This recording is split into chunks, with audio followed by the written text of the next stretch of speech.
JACKAL'S Meal by Gordon R. Dickson. Originally published in the June 1969 issue of Analog magazine, republished in a 1988 anthology called Space Wars, and in 3 collections of the author's stories: The Star Road in 1973, The Man the World's Rejected in 1986, and The Human Edge in 2003. Read by Darrell T. Smith II for my channel, Quasar Spectra. If there should follow 1,000 swords to carry my bones away, be like the price of a jackal's meal were more than a thief could pay. Jackal's Meal. In the 3rd hour after the docking of the great personal spaceship of the Mora-Jan on the planetoid outpost of the 469th Corps, which was then stationed just outside the Jan's spatial frontier, a naked figure in a ragged gray cloak burst from a crate of supplies being unloaded off the huge alien ship. The figure ran around uttering strange cries for a little while, eluding the Mora who had been doing the unloading, until it was captured at last by the human military police guarding the smaller courier vessel alongside, which had brought Ambassador Alan Dormu here from Earth to talk with the Jan. The Jan himself and Dormu, along with Marshal Sayers Wynn and most of the other ranking officers, Mora and human alike, had already gone inside to the headquarters area of the outpost, where an athletic show was being put on for the Jan's entertainment. But the young captain in charge of the military police, on his own initiative, refused the strong demands of the Mora that the fugitive be returned to them, for it or he showed signs of being, or of once having been, a man, under his rags and dirt and some surgical-like changes that had been made in him. One thing was certain: he was deathly afraid of his Mora pursuers, and it was not until he was shut in a room out of sight of them that he quieted down. However, nothing could bring him to say anything humanly understandable. He merely stared at the faces of all those who came close to him, and felt their clothing as someone might fondle the most precious fabric made, and whimpered a little when the questions became too insistent, trying to hide his face in his arms, but not succeeding because of the surgery that had been done to him. The Mora went back to their own ship to contact their chain of command, leading ultimately up to the Jan, and the young military police captain lost no time in getting the fugitive to his headquarters section and the problem into the hands of his own commanders, from whom, by way of natural military process, it rose through the ranks until it came to the attention of Marshal Sayers Wynn. "Hell's bells!" exploded Wynn on hearing it, but then he checked himself and lowered his voice.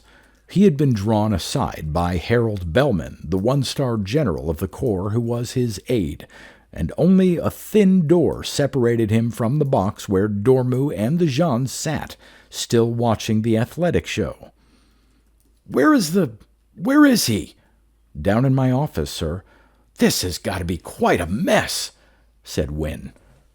He thought rapidly. He was a tall, lean man from the Alaskan backcountry, and his temper was usually short-lived. "Look, the show in there'll be over in a minute. Go in. My apologies to the Jan. I've gone ahead to see everything's properly fixed for the meeting at lunch. Got that?" "Yes, Marshal." "Stick with the Jan. Fill in for me. What if Dormu—" "Tell him nothing. Even if he asks, play dumb. I've got to have time to sort this thing out, Harry. You understand?" "Yes, sir," said his aide. Wynn went out a side door of the small anteroom, catching himself just in time from slamming it behind him. But once out in the corridor, he strode along at a pace that was almost a run. He had to take a lift tube down 18 levels to his aide's office. When he stepped in there, He found the fugitive surrounded by the officer of the day and some officers of the military police, including General Max Stig, Military Police Unit Commandant. Stig was the ranking officer in the room, and it was to him Wynne turned. "What about it, Mac?" "Sir, apparently he escaped from the Jean's ship." "Not that. I know that. Did you find out who he is? What he is?" Wynne glanced at the fugitive, who was chewing hungrily on something grayish-brown that Wynne recognized as a Mora product. One of the edibles supplied for the lunch meeting with the Jean that would be starting any moment now. Wynne grimaced. "We tried him on our own food," said Stig. "He wouldn't eat it. They may have played games with his digestive system, too. No, sir, we haven't found out anything. There have been a few undercover people sent into Mora territory in the past 20 years. He could be one of them. We've got a records search going on. Of course, chances are his record wouldn't be in our files anyway." "Stinking Mora," muttered a voice from among the officers standing around. Wynne looked up quickly, and a new silence fell. "Record search. All right," Wynne said, turning back to Stig. "That's good. What did the Mora say when, what's-his-name, that officer on duty down at the docks, wouldn't give him up?"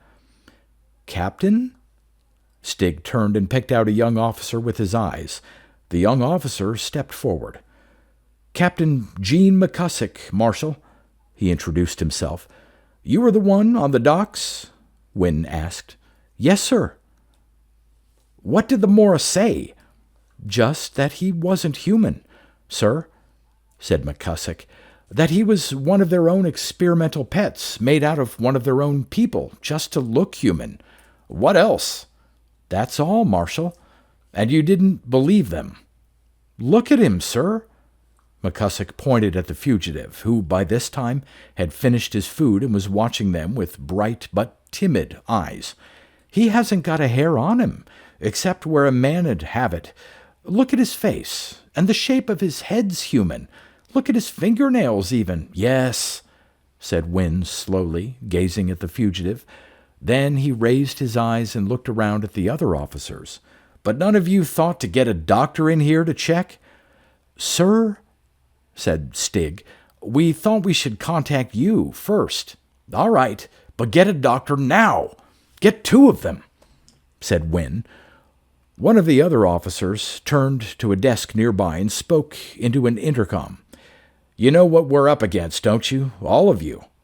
Wynne's eyes stabbed around the room. "This is just the thing to blow Ambassador Dormu's talk with the Mora Jean sky high. Now, all of you except General Stig, get out of here. Go back to your quarters and stay on tap until you've given other orders. And keep your mouths shut." "Marshal," it was the young military police captain, McCusick, "we aren't going to give him back to the Mora, no matter what. Are we, sir?" He trailed off. Wynne merely looked at him. "Get to your quarters, Captain," said Stig, roughly. The room cleared. When they were left alone with the fugitive, Stig's gaze went slowly to Wynne. "So," said Wynne, "you're wondering that too, are you, Mac?" "No, sir," said Stig, "but word of this is probably spreading through the men like wildfire by this time. There'll be no stopping it, and if it comes to the point of our turning back to the Mora, a man who's been treated the way this man has—" "They're soldiers," said Wynne, harshly. "They'll obey orders." He pointed at the fugitive. "That's a soldier." "Not necessarily, Marshal," said Stig. "He could have been one of the civilian agents. For my purposes, he's a soldier," snarled Wynne. He took a couple of angry paces up and down the room in each direction, but always wheeling back to confront the fugitive. "Where are those doctors? I've got to get back to the Jean and Dormu." "About Ambassador Dormu," Stig said, "if he hears something about this and asks us—" "Tell him nothing," said Wynne. "It's my responsibility. I'm not sure he's got the guts. Never mind. The longer it is before the little squirt knows—" The sound of the office door opening brought both men around. "The little squirt already knows," said a dry voice from the doorway. Ambassador Alan Dormu came into the room. He was a slight, bent man of less than average height. His fading blonde hair was combed carefully forward over a balding forehead, and his face had deep, narrow lines that testified to even more years than hair and forehead. "Who told you?" Wynne gave him a mechanical grin. "We diplomats always respect the privacy of our sources," said Dormu. "What difference does it make as long as I've found out? Because you're wrong, you know, Marshal. I'm the one who's responsible. I'm the one who'll have to answer the Jean when he asks about this at lunch." "Mac," said Wynne, continuing to grin and with eyes still fixed on Dormu. "See you later." "Yes, Marshal." Stig went toward the door of the office, but before he reached it, it opened and two officers came in, a major and a lieutenant colonel, both wearing the caduceus. Stig stopped and turned back. "Here are the doctors, sir." "Fine. Come here, gentlemen," said Wynne. "Take a look at this." The two medical officers came up to the fugitive, sitting in the chair. They maintained poker faces. One reached for a wrist of the fugitive and felt for a pulse. The other went around back and ran his fingers lightly over the upper back with its misshapen and misplaced shoulder sockets. "Well?" demanded Wynne after a restless minute. "What about it? Is he a man all right?" The two medical officers looked up. Oddly, it was the junior in rank, the major, who answered. "We'll have to make tests, a good number of tests, sir," he said. "You've no idea now?" Wynne demanded. "Now?" spoke up the lieutenant colonel. "He could be either Mora or human. The Mora are very, very good at this sort of thing. The way those arms, we'll need samples of his blood, skin, bone marrow." All right, said Wynne. "Take the time you need, but not 1 second more. We're all on the spot here, gentlemen. Mac," he turned to Stig, "I've changed my mind. You stick with the doctors and stand by to keep me informed." He turned back to Dormu. "We'd better be getting back upstairs, Mr. Ambassador," he said. "Yes," answered Dormu, quietly. They went out, paced down the corridor, and entered the lift tube in silence. "You know, of course, how this complicates things, Marshal," said Dormu finally as they began to rise up the tube together. Wynne started like a man woken out of deep thought. "What? You don't have to ask me that," he said. His voice took on an edge. "I suppose you'd expect my men to just stand around and watch when something like that came running out of a Mora ship." "I might have," said Dormu. "In their shoes. Don't doubt it." Wynne gave a single small grunt of a laugh, without humor. "I don't think you follow me," said Dormu. "I didn't bring up the subject to assign blame. I was just leading into the fact that damage done is going to have to be repaired at any cost. And I'm counting on your immediate, note the word, Marshal, immediate cooperation, if and when I call for it." The lift had carried them to the upper floor that was their destination. They got off together. Wynne gave another humorless little grunt of laughter. "You're thinking of handing him back, then?" Wynne said. "Wouldn't you?" asked Dormu. "Not if he's human, no," said Wynne. They walked on down a corridor and into a small room with another door. From beyond that other door came the faint smell of something like incense. It was, in fact, a neutral odor, tolerable to human and Mora alike, and designed to hide the differing odors of one race from another. Also, from beyond the door came the sound of 3 musical notes, steadily repeated, 2 notes exactly the same, and then a third, a half-note higher. Tonk, tonk, tink. "It's establishing a solid position for confrontation with the Jean that's important right now," said Dormu as they approached the other door. "He's got us over a barrel on the subject of this talk anyway. even without that business downstairs coming up. So it's the confrontation that counts, nothing else. They opened the door and went in. Within was a rectangular, windowless room. 2 tables had been set up, one for Dormu and Wynne, and one for the Jean, placed at right angles to the other table, but not quite touching it. Both tables had been furnished and served with food, and the Jean was already seated at his. To his right and left, each at about 5 feet of distance from him, flamed 2 purely symbolic torches in floor standards. Behind him stood 3 ordinary Mora, 2 servers, and a musician whose surgically created enormous forefinger tapped steadily at the bars of something like a small metal xylophone hanging vertically on his chest. The forefinger tapped in time to 3 notes Wynne and Dormu had heard in the room outside, but without really touching the xylophone bars. The 3 notes actually sounded from a speaker overhead, broadcast throughout the station, wherever the Jean might be, along with the neutral perfume. They were a courtesy of the human hosts. "Good to see you again, gentlemen," said the Jean, through the mechanical interpreter at his throat. "I was about to start without you." He sat, like the other Mora in the room, unclothed to the waist, below which he wore, though hidden now by the table, a simple kilt or skirt of dark red, felt-like cloth. The visible skin of his body, arms, and face was a reddish-brown in color, but there was only a limited amount of it to be seen. His upper chest, back, arms, neck, and head, excluding his face, was covered by a mat of closely trimmed, thick gray hair, so noticeable in contrast to his hairless areas that it looked more like a garment, a cowled half-jacket, than any natural growth upon him. The face that looked out of the cowl part was humanoid, but with wide jawbones, rounded chin, and eyes set far apart over a flat nose.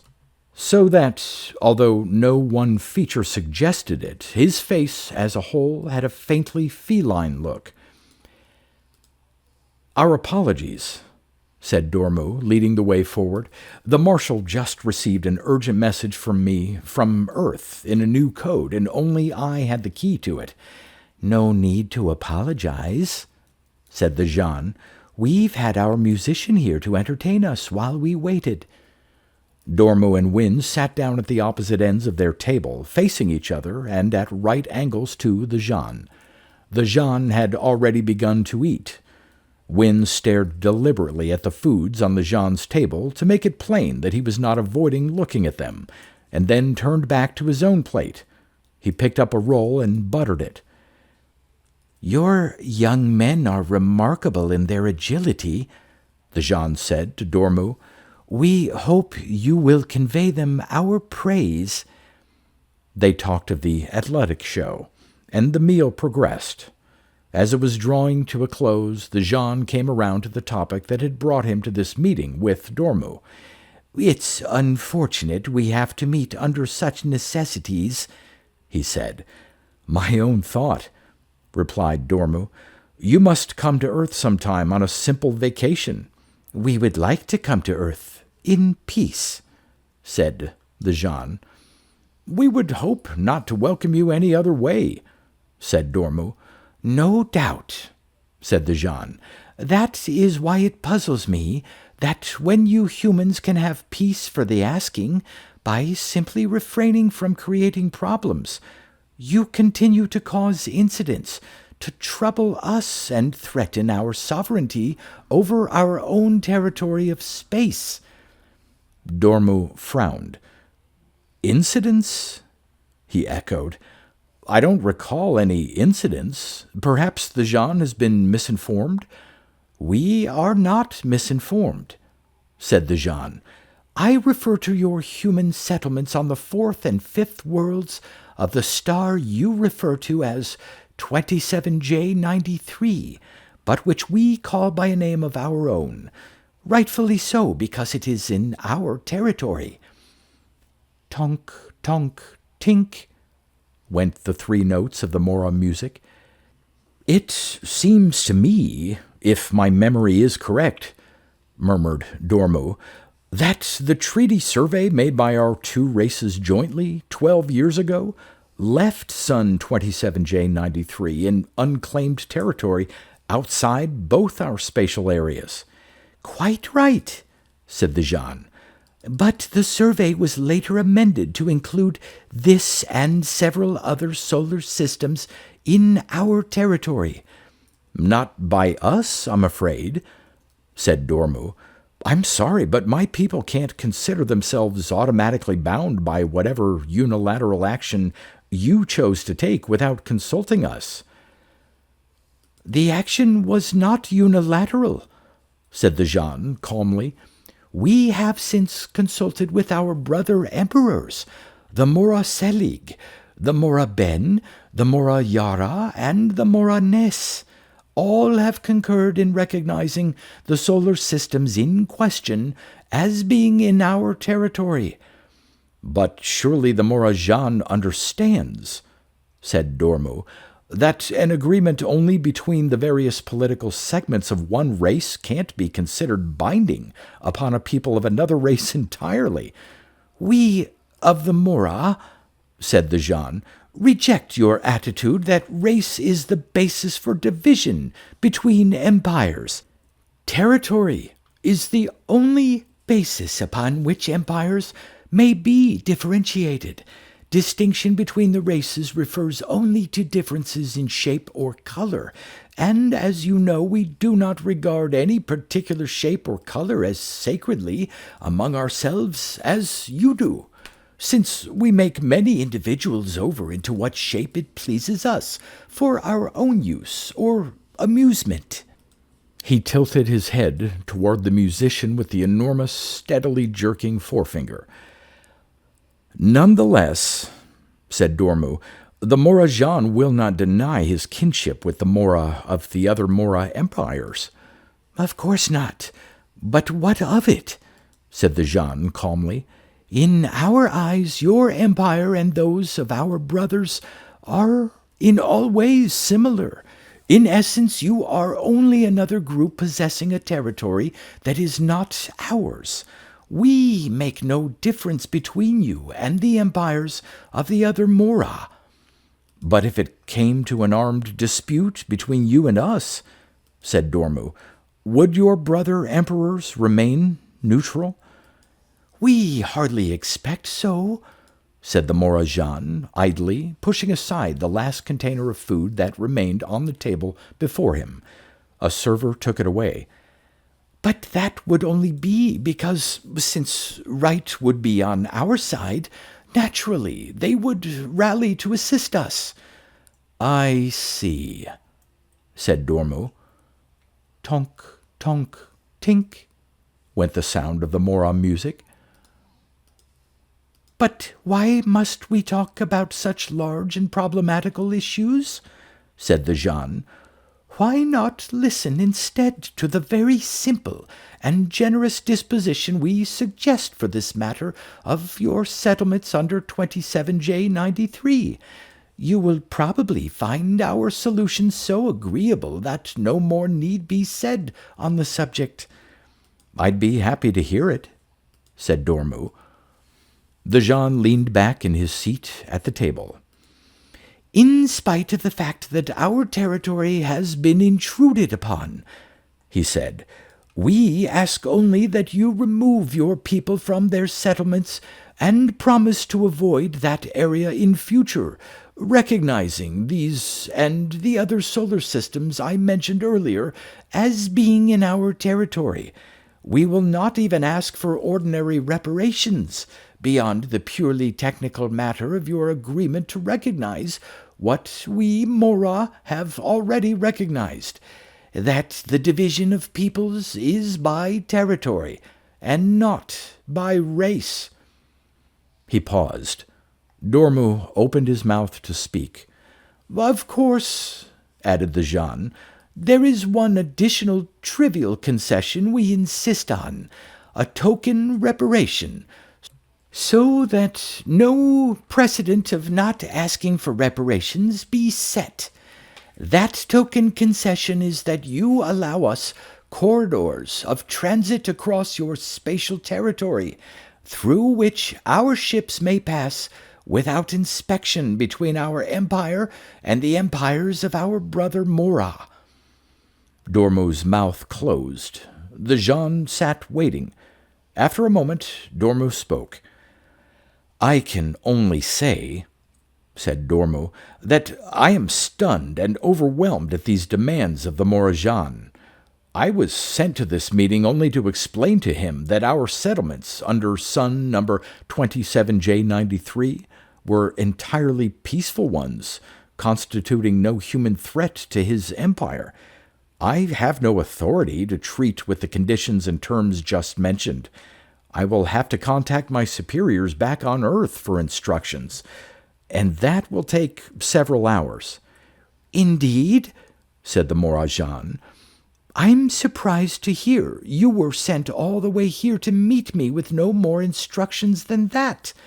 That represents such a limited authority that I almost begin to doubt the goodwill of you and your people in agreeing to this meeting." "On our goodwill, of course," said Dormu. "The Morajan can always depend." "Can I?" The wide-spaced eyes narrowed suddenly in the cat-like face. "Things seem to conspire to make me doubt it. Just before you gentlemen joined me, I was informed of a most curious fact by my officers. It seems some of your military police have kidnapped one of my Mora and are holding him prisoner." "Oh?" said Dormu. His face registered polite astonishment. "I don't see how anything like that could have happened." He turned to Wynne. "Marshal, did you hear about anything like that taking place?" Wynne grinned his mechanical grin at the Morajan. "I heard somebody had been picked up down at the docks," he said. "But I understood he was human. One of our people who'd been missing for some time. A deserter, maybe. A purely routine matter. It's being checked out now." "I would suggest that the Marshal look more closely into the matter," said the Jean. His eyes were still slitted. "I promise him he will find the individual is a Mora. And, of course, I expect the prisoner's immediate return." "The Morajan can rest assured," said Wynne. "Any Mora held by my troops will be returned to him immediately." "I will expect that return, then," said the Jean, "by the time Ambassador Dormu has received his instructions from Earth, and we meet to talk again." He rose abruptly, and without any further word turned and left the room. The servers and the musician followed him. Dormu got as abruptly to his own feet and led the way back out of the room in the direction from which he and Wynne had come. "Where are you going?" demanded Wynne. "We go left for the lifts to the message center." "We're going back to look at our kidnapped prisoner," said Dormu. "I don't need the message center." Wynne looked sideways at him. "So you were sent out here with authority to talk on those terms of his after all, then?" Wynne asked. "We expected them," said Dormu briefly. "What are you going to do about them?" "Give in," said Dormu, "on all but the business of giving them corridors through our space. That's a first step to breaking us up into territorial segments." "Just like that?" said Wynne. "You'll give in?" Dormu looked at him briefly. "You'd fight, I suppose." "If necessary," said Wynne. They got into the lift tube and slipped downward together. "And you'd lose," said Dormu. "Against the Morajan?" demanded Wynne. "I know within 10 ships what his strength is." "No, against all the Mora," answered Dormu. "This situation's been carefully set up. Do you think the Jean would ordinarily be that much concerned about a couple of small settlements of our people, away off beyond his natural frontiers? The Mora, all the Mora, have started to worry about our getting too big for them to handle. They've set up a coalition of all their so-called empires to contain us before that happens. If we fight the Jean, we'll find ourselves fighting them all. The skin of Win's face grew tight. Giving in to a race like the Mora won't help, he said. It may gain us time, said Dormu. We're a single integrated society. They aren't. In 5 years, 10 years, we can double our fighting strength. Meanwhile, their coalition members may even start fighting among themselves. That's why I was sent here to do what I'm doing. Give up enough ground so that they'll have no excuse for starting trouble at this time. But not enough ground so that they'll feel safe in trying to push further. Why won't they if they know they can win? Jean has to count the cost to him personally if he starts the war, said Dormu briefly. They got off the lift tube. Which way's the medical section? There, Win pointed. They started walking. What makes you so sure he won't think the cost is worth it?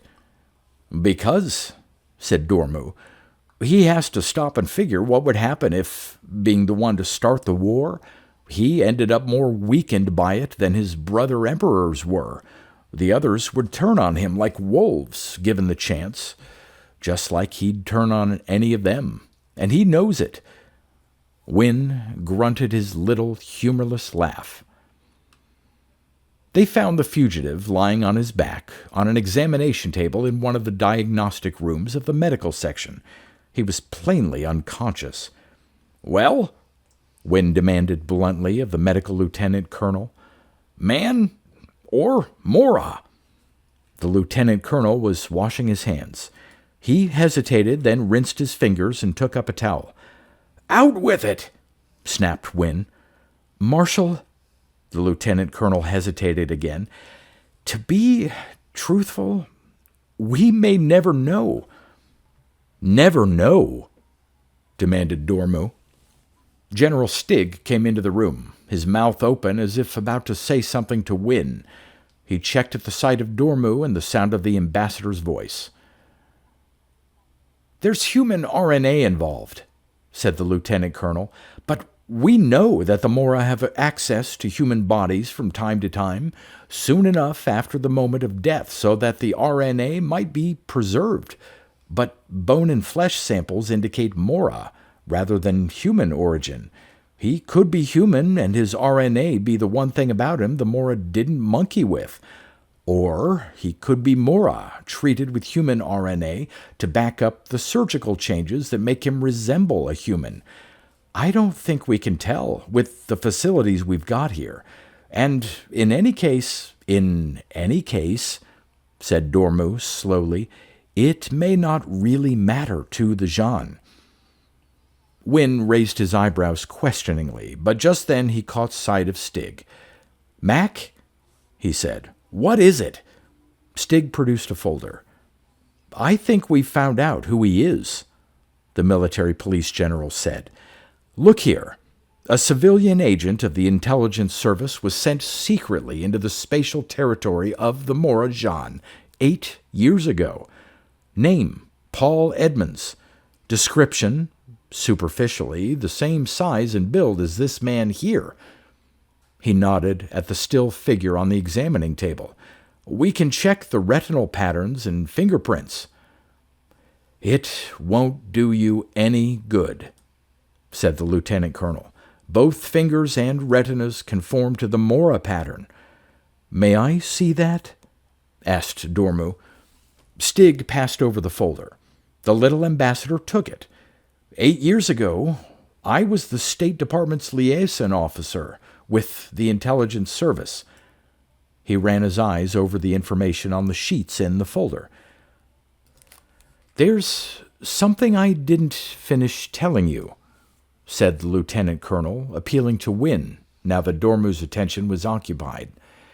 I started to say I didn't think we could tell whether he's man or Mora, but in any case, the question's probably academic. He's dying. Dying? said Dormu sharply, looking up from the folder. "What do you mean?"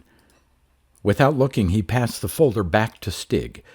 "I mean, he's dying," said the lieutenant colonel a little stubbornly. "It's amazing that any organism, human or Mora, was able to survive in the first place after being cut up and altered that much. His running around down on the docks was evidently just too much for him. He's bleeding to death internally from 100 different pinpoint lesions." Said Wim. He looked sharply at Dormu. "Do you think the Jean would be just as satisfied if he got a body back instead of a live man?" "Would you?" retorted Dormu.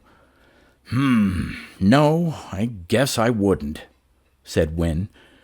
He turned to look grimly at the unconscious figure on the table and spoke almost to himself. "If he is Paul Edmonds." "Sir?" said Stig appealingly.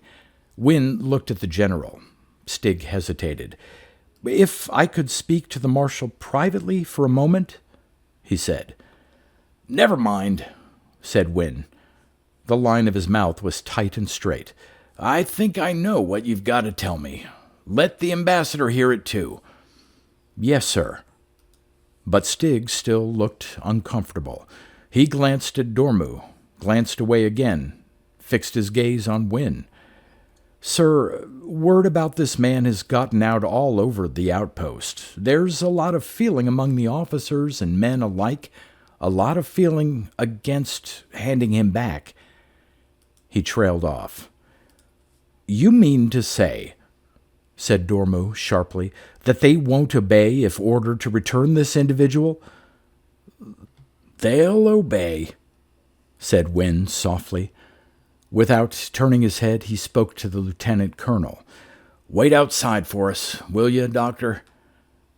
The lieutenant colonel went out, and the door closed behind him. Win turned and looked down at the fugitive on the table. In unconsciousness, the face was relaxed, neither human nor Mora, but just a face out of many possible faces. Win looked up again and saw Dormu's eyes still on him. "You don't understand, Mr. Ambassador," Win said in the same soft voice. "These men are veterans. You heard the doctor talking about the fact that the Mora have had access to human RNA. This outpost has had little, unreported, border clashes with them every so often. The personnel here have seen the bodies of the men we recovered. They know what it means to fall into Mora hands. To deliberately deliver anyone back into those hands is something pretty hard for them to take. But they're soldiers. They won't refuse an order." He stopped talking. For a moment there was silence in the room. "I see," said Dormu. He went across to the door and opened it. The medical lieutenant colonel was outside, and he turned to face Dormu in the open door. "Doctor, you said this individual was dying." "Yes," answered the lieutenant colonel. "How long?" "A couple of hours." The lieutenant colonel shrugged helplessly. "A couple of minutes. I've no way of telling, nothing to go on, by way of comparable experience." "All right." Dormu turned back to Win. "Marshal, I'd like to get back to the Jean as soon as the minimum amount of time's passed that could account for a message to Earth and back." An hour and a half later, Win and Dormu once more entered the room where they had lunched with the Jean. The tables were removed now, and the servers were gone. The musician was still there, and joining him now were two grotesqueries of altered Mora, with tiny, spidery bodies and great, grinning heads. These scuttled and climbed on the heavy, throne-like chair in which the Jean sat, grinning around it and their emperor at the two humans. "You're prompt," said the Jean to Dormu. "That's promising." "I believe you'll find it so," said Dormu. "I've been authorized to agree completely to your conditions, with the minor exceptions of the matter of recognizing that the division of peoples is by territory and not by race, and the matter of spatial corridors for you through our territory. The first would require a referendum of the total voting population of our people, which would take several years, and the second is beyond the present authority of my superiors to grant, but both matters will be studied. This is not satisfactory. I'm sorry, said Dormu. Everything in your proposal that it's possible for us to agree to at this time has been agreed to. The Morajan must give us credit for doing the best we can on short notice to accommodate him. Give you credit? The Jan's voice thinned, and the two big-headed monsters playing about his feet froze like startled animals, staring at him. Where is my kidnapped Mora?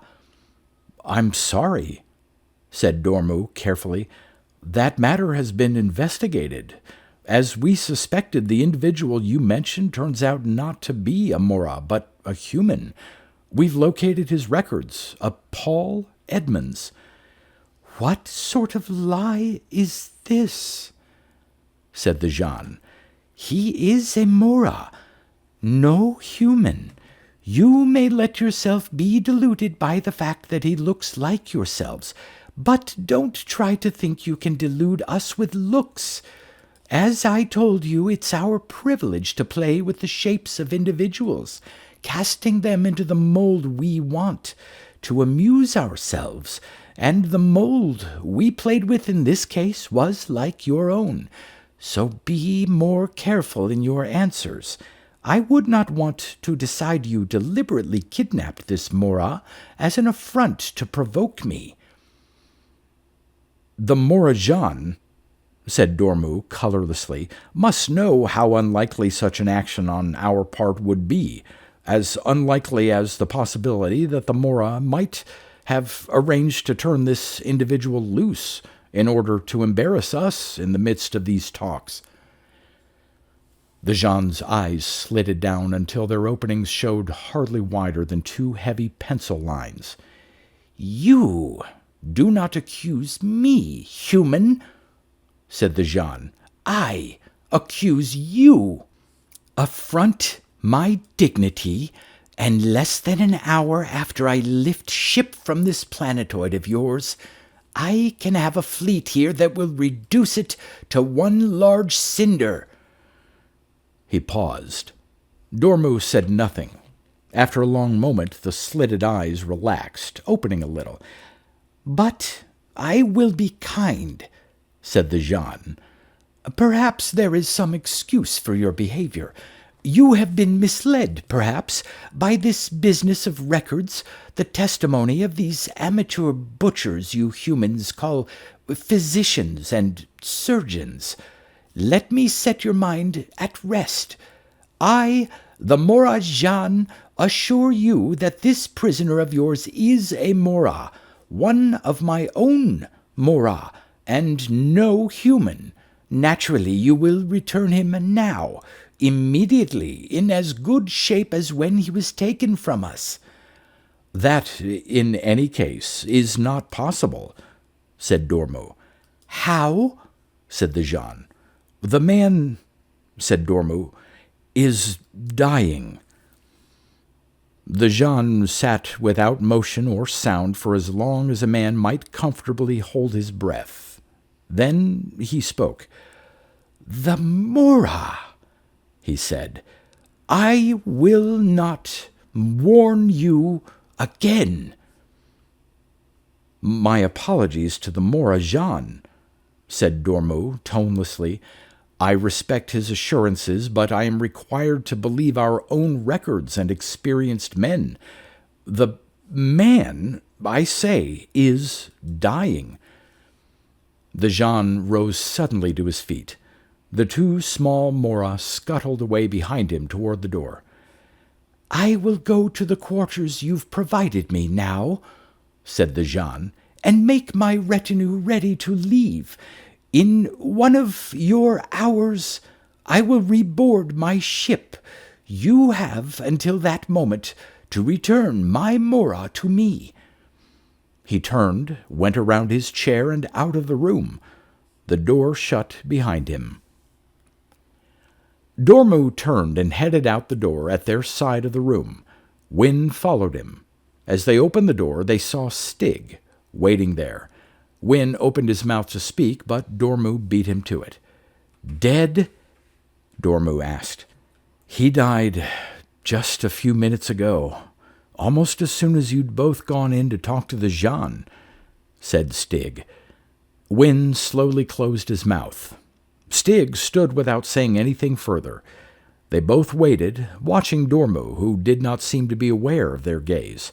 At Stig's answer, his face had become tight, his eyes abstract.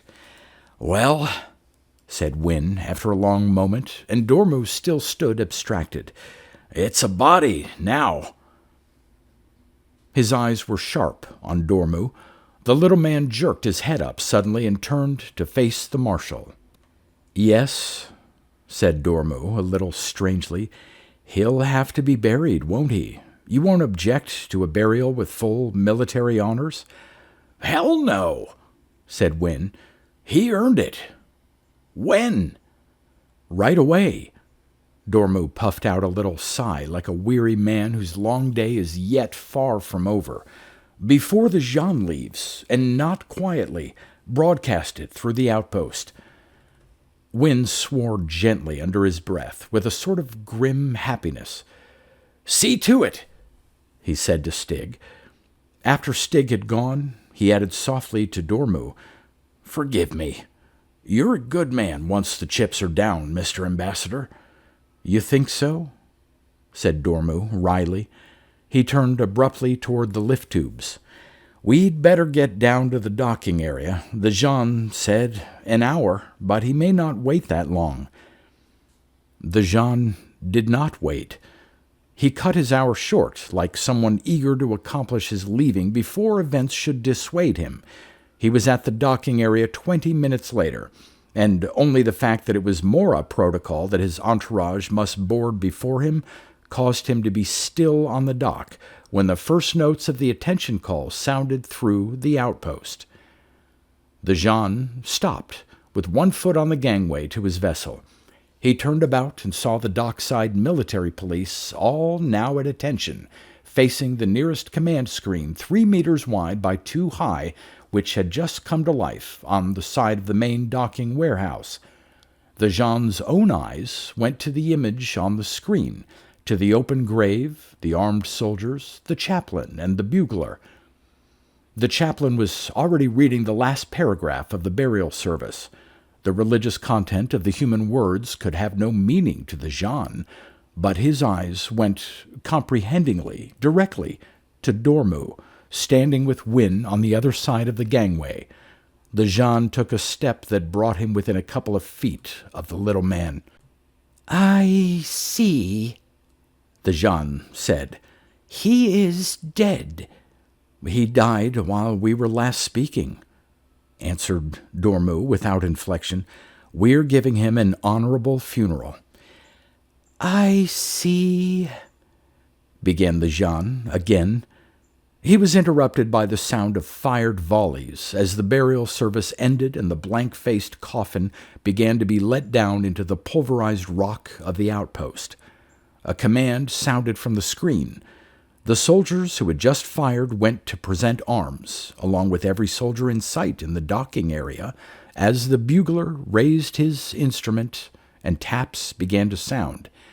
"Yes." The Jean looked around at the saluting military police, then back at Dormu. "You are a fool," he said softly. "I had no conception that a human like yourself could be so much a fool. You handled my demands well, but what value is a dead body to anyone? If you had returned it, I would have taken no action, this time at least after your concessions on the settlements. But you not only threw away all you'd gained, you flaunted defiance in my face by burying the body before I could leave this outpost. I've no choice now. After an affront like that, I must act." "No," said Dormu. "No?" The Jean stared at him. "You have no affront to react against," said Dormu. "You erred only through a misunderstanding." "Misunderstanding?" said the Jean. "I misunderstood? I not only did not misunderstand, I made the greatest effort to see that you did not misunderstand. I cannot let you take a Mora from me just because he looks like a human. And he was a Mora. You did not need your records or your physicians to tell you that. My word was enough. But you let your emotions, the counsel of these lesser people, sway you to your disaster now. Do you think I didn't know how all these soldiers of yours were feeling? But I am the Morajan. Did you think I would lie over anything so insignificant as one stray pet?" "No," said Dormu. "Now," said the Jean, "now you face the fact, but it is too late. You have affronted me. I told you it is our privilege and pleasure to play with the shapes of beings, making them into what we desire. I told you the shape did not mean he was human. I told you he was Mora. You kept him and buried him anyway, thinking he was human, thinking he was that lost spy of yours." He stared down at Dormu. "I told you he was a Mora." "I believed you," said Dormu. The Jean's eyes stared. They widened, flickered, then narrowed down until they were nothing but slits, once more. "You believed me? You knew he was a Mora?" "I knew," said Dormu. "I was liaison officer with the intelligence service at the time Edmonds was sent out, and later when his body was recovered. We have no missing agent here." His voice did not change tone.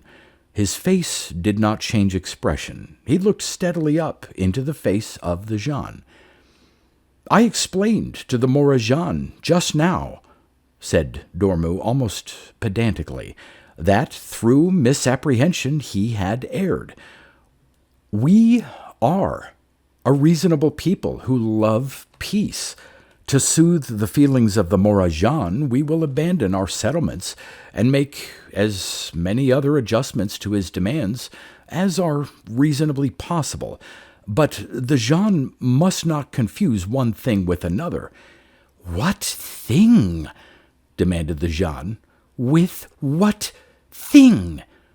"Some things we do not permit," said Dormu. Suddenly, astonishingly to the watching Win, the little man seemed to grow. His back straightened, his head lifted, his eyes looked almost on a level up into the slit eyes of the Jean. His voice sounded hard suddenly and loud. "The Mora belong to the Morajan, and you told us it's your privilege to play with their shapes. Play with them then, in all but a single way. Use any shape but one. You played with that shape and forfeited your right to what we just buried. Remember it, Morajan. The shape of man belongs to men alone."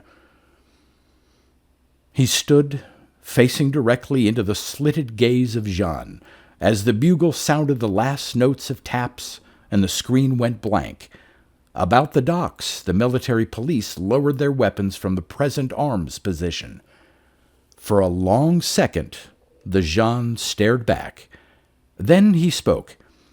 "I'll be back," he said, and turning, the red kilt whipping about his legs, he strode up the gangplank into his ship. "But he won't," muttered Dormu with grim satisfaction, gazing at the gangplank, beginning to be sucked up into the ship now, preparatory to departure. Won't? Almost stammered Wynne beside him. What do you mean, won't? Dormu turned to the marshal. If he were really coming back with all weapons hot, there was no need to tell me. Dormu smiled a little, but still grimly. He left with a threat because it was the only way he could save face. But you... Wynne was close to stammering again, only this time with anger. You knew that creation wasn't Edmund's from the start. If the men on this outpost had known it was a stinking Mora, they'd have been ready to hand him back in a minute. You let us all put our lives on the line here for something that only looked like a man. Dormu looked at him. Marshal, he said, I told you it was the confrontation with the Jean that counted. We've got that. 2 hours ago, the Jean and all the other Mora leaders thought they knew us. Now people who think shape isn't important suddenly find themselves facing a race who consider their shape sacred. This is a concept they are inherently unable to understand. If that's true of us, what else may not be true? Suddenly, they don't understand us at all. The Mora aren't fools. They'll go back and rethink their plans now. All their plans. Wynne blinked at him, opened his mouth angrily to speak, closed it again, then opened it once more. But you risked... He ran out of words and ended, shaking his head in angry bewilderment. And you let me bury it, with honors. Marshal, said Dormu, suddenly weary, it's your job to win wars after they're started. It's my job to win them before they start. Like you, I do my job in any way I can.